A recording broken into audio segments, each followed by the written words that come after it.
पंडित जी की व्यस्तता हर बीतते दिन के साथ बढ़ती जा रही थी। जब गीता ज्ञान ब्लॉग लिखना शुरू किया था तब उन्होंने सपने में भी नहीं सोचा था कि एक दिन इसकी बदौलत उन्हें इतने लोगों का प्यार और सम्मान मिलेगा।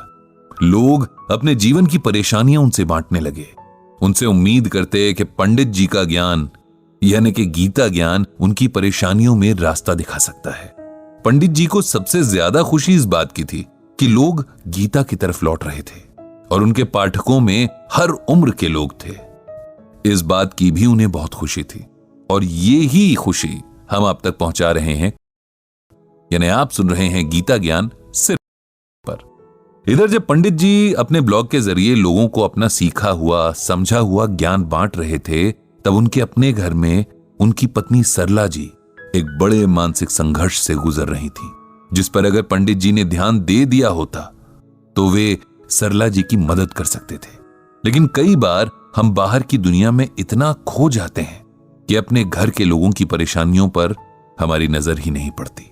सरला जी एक बहुत सीधी साधी महिला थी। उनका सारा जीवन परिवार की देखभाल करते बीता था। पति और बच्चों, रिश्ते नातों का ख्याल रखने में उन्होंने कभी ना अपने बारे में सोचा न अपना ख्याल रखा। अब जब सब अपनी अपनी जिंदगी में व्यस्त थे, बच्चे अपनी नौकरियों में इतने व्यस्त थे कि पूरे दिन में एक बार भी अपनी मां से बात करने का समय नहीं निकाल पाते थे। पति अपनी अलग दुनिया में व्यस्त थे, जहां उनके दोस्त थे, इंटरनेट ब्लॉग था, लोग थे और उनकी समस्याएं थीं। नहीं थी तो बस सरला जी से इत्मीनान से बात करने की फुर्सत। इंसान का मन भी बड़ी अजीब चीज होती है। कभी तो बड़ी बड़ी बातों से परेशान नहीं होता और कभी जरा सी बात पर टूटकर बिखर जाता है। सरला जी के मन को भी एक ऐसी ही बात ने जकड़ कर रखा है। वो चाहती हैं कि सारी दुनिया की परेशानियों का हल बताने वाले पंडित जी उनके भी दुख का हल बताएं, लेकिन उनसे खुलकर कुछ कहती भी नहीं। इस सब में सरला जी के शरीर को नुकसान पहुंचना शुरू हो गया। जब मन में हर वक्त तनाव रहने लगे तब इसका खामियाजा शरीर ही भुगतता है। उनकी भूख मर गई, ब्लड प्रेशर बढ़ने लगा, नींद उड़ गई। पंडित जी ने डॉक्टर को दिखाया, कुछ टेस्ट भी कराए, पर सब कुछ ठीक ही आया था। अब डॉक्टर ने पंडित जी से कहा, लगता है कोई मानसिक तनाव है जो शरीर में ये लक्षण दिख रहे हैं। आप या तो खुद बात कीजिए या किसी मानसिक रोग विशेषज्ञ को इन्हें दिखाइए। पंडित जी बहुत हैरान थे। जीवन में प्रभु कृपा से सब ठीक ही चल रहा था। ऐसी कोई बात तो उनकी जानकारी में नहीं थी जो सरला जी को इस हद तक परेशान करती कि वे बीमार रहने लगे।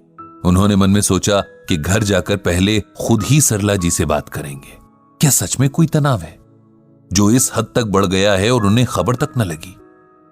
घर जाकर उन्होंने सबसे पहला काम किया कि सरला जी का हाथ पकड़कर उन्हें बिठाया और बड़े स्नेह से पूछा, क्या तुम्हें कोई दुख है सरला? किसी की कोई बात जो तुम्हारे दिल को लगी है?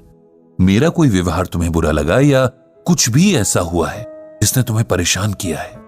पता नहीं पति के स्नेह भरे शब्दों का असर था या उनकी आंखों में अपने प्रति झलकती चिंता को देखकर सरला जी के मन का बांध जैसे टूट गया। उनकी आंखों में जो आंसू निकलने शुरू हुए तो लगा आज पूरे घर को डुबो कर ही रुकेंगे। पंडित जी ने सरला जी को रोका नहीं, रोने दिया, लेकिन मन ही मन उन्हें खुद पर बहुत गुस्सा भी आया कि सारी जिंदगी उनके साथ हर सुख दुख में खड़ी रहने वाली, उनकी हंसी हंसने वाली, उनके आंसू रोने वाली पत्नी जाने किस कष्ट में है और उन्हें पता तक नहीं। इससे बड़ी शर्म की बात क्या होगी कि अनजान लोगों को उनके दुखों का हल बताने वाले पंडित जी को अपनी पत्नी के दुख की भनक तक नहीं है। खूब रोकर जब सरला जी शांत हुई तब पंडित जी ने फिर से पूछा कि आपके आंसुओं की वजह क्या है? तब बड़े संकोच के साथ सरला जी ने कहा, मुझे लगता है कि मेरा जीवन व्यर्थ ही गया। न मैंने ऐसा कुछ किया कि इंसान मुझे याद रखें और न ही कुछ ऐसा कि भगवान मुझसे प्रेम करें। न कोई पूजा पाठ, न दान धर्म, न किसी की मदद, न कोई भलाई ही की। मनुष्य जन्म लेकर भी बेकार ही जाने दिया इसे। मुझे लगता है मुझ जैसा बेकार जीवन किसी ने नहीं जिया। मेरी प्यारी सरला, मुझे दुख है कि तुम ऐसा सोचती हो। तुम्हें लगता है कि तुमने जीवन व्यर्थ जिया। अगर ऐसा है तो इस धरती पर सभी का जीवन व्यर्थ ही है। तुम नहीं जानती कि तुमने कितना सेल्फलेस जीवन जिया है, याद करो वो दिन जब तुम मेरे जीवन में आई थी। कितनी छोटी उम्र थी तुम्हारी, लेकिन तुमने कितने आत्मविश्वास के साथ एक नए जीवन को अपना लिया था।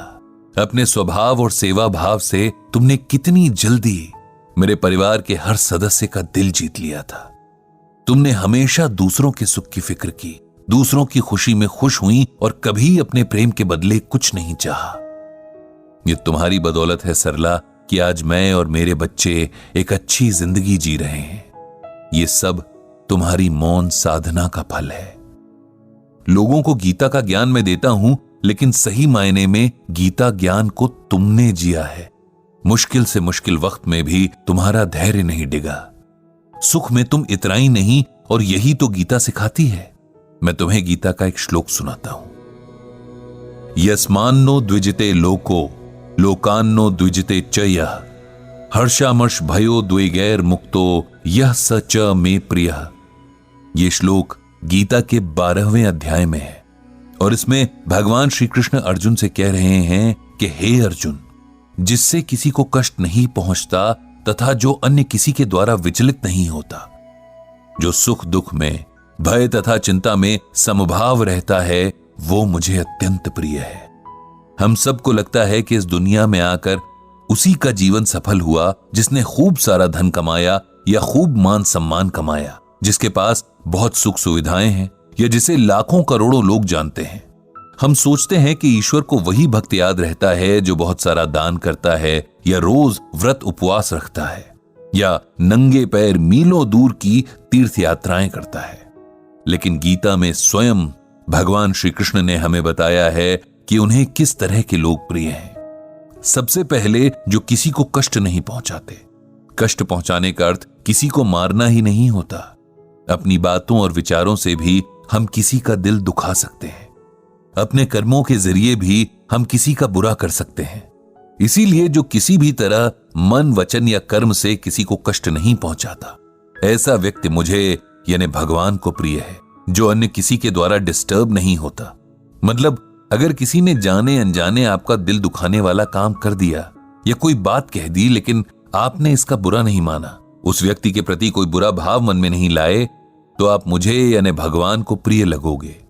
सुख दुख, भय और चिंता में जो एक जैसी मेंटल स्टेट में रहे, न सुख में उछले न दुख में डूबने लगे, ऐसा व्यक्ति भी मुझे बहुत प्रिय होता है।